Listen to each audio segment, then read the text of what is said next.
تو الحمدللہ یہ بیوہ خاتون ہے، ایک شہید کی بیوہ ہے، ان کے شوہر فوجی تھے، ان کے 2-3 بچے بھی ہیں، اور یہ اللہ کی رضا کے لیے اتباع سنت میں حضور صلی اللہ علیہ وسلم کی چاہت کو پورا کرتے ہوئے شادی کرنا چاہتی ہیں، لیکن خفیہ، فی الحال اوپن نہیں کر سکتی، کچھ خاندانی مسائل ہیں، تو یہ چاہتی ہیں میں خفیہ شادی کر لوں، اور ان کا پاس گھر بھی اپنا ہے، اور الحمدللہ خوبصورت ہیں، خوبصیرت ہیں، دیندار ہیں، اور ماشاءاللہ قرآن پاک تجوید سے بھی ماشاءاللہ پڑھتی ہیں، اور پڑھنے پڑھانے کے سلسلے جاری رکھے ہوئے ہیں، تبلیغی جماعت سے محبت کرتی ہیں، تبلیغی جماعت میں کچھ وقت بھی سابق شوہر کے ساتھ لگایا تھا۔ ہماری دل سے دعا ہے اللہ پاک ان کے شوہر کو جنت میں اعلیٰ درجے عطا فرمائے، اور انہیں ان کا نعم البدر عطا فرمائے۔ الحمدللہ ثم الحمدللہ ہماری اس ترغیب کو سن کر بہت ساری خواتین جو اپنے گھروں میں بیوہ ہو کر بس ایسے ہی صبر شکر کے ساتھ زندگی بسر کر رہی تھیں، الحمدللہ انہیں محسوس ہوا اب ہمارا یہ صبر شکر کے ساتھ رہنا غلط ہے، ہمیں اس سنت کو اپنانا چاہیے جو رسول اللہ صلی اللہ علیہ وسلم نے کے ایک مبارک گھر میں بار بار اپنائی گئی، صحابہ کرام کے گھروں میں بار بار اپنائی گئی، تو بغیر نکاح کے نہ کوئی بیوہ رہتی تھی، نہ کوئی رنڈوا رہتا تھا۔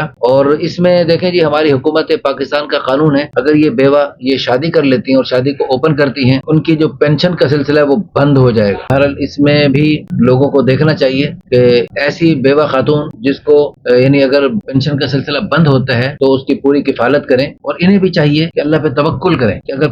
پینشن کا سلسلہ بند ہوتا ہے تو ہو جائے، لیکن ایک در بند ہوتا ہے تو اللہ 100 در کھولتا ہے۔ من یتوکل علی اللہ فہو حسبہ، جو اللہ پہ توکل کرتے ہیں اللہ تعالیٰ ان کے لیے کافی ہو جاتے ہیں۔ ہماری دل سے دعا ہے اس قسم کی بیواؤں کو جو ضرورت مند ہیں اور اپنی کسی بھی اعتبار سے ان کی ضروریات ہیں ان کو پورا کرنے کے لیے ان کو اللہ پاک حلال راستہ اختیار کرنے کی توفیق عطا فرمائے، جیسے ان بہن نے اختیار کرنے کا سوچا اور ہم سے رابطہ کیا۔ جزاکم اللہ خیرا۔ اس ویڈیو کو شیئر کر کے، لائک کر کے، اچھے اچھے کمنٹس کر کے، اچھے اچھے قیمتی مشورے دے کر آپ بھی اس بہن کی معاونت کر سکتے ہیں، اس بہن کے اچھے جوڑے کے وجود میں آنے کا آپ ذریعہ بن سکتے ہیں۔ جزاکم اللہ خیرا، احسن اللہ فی الدارین۔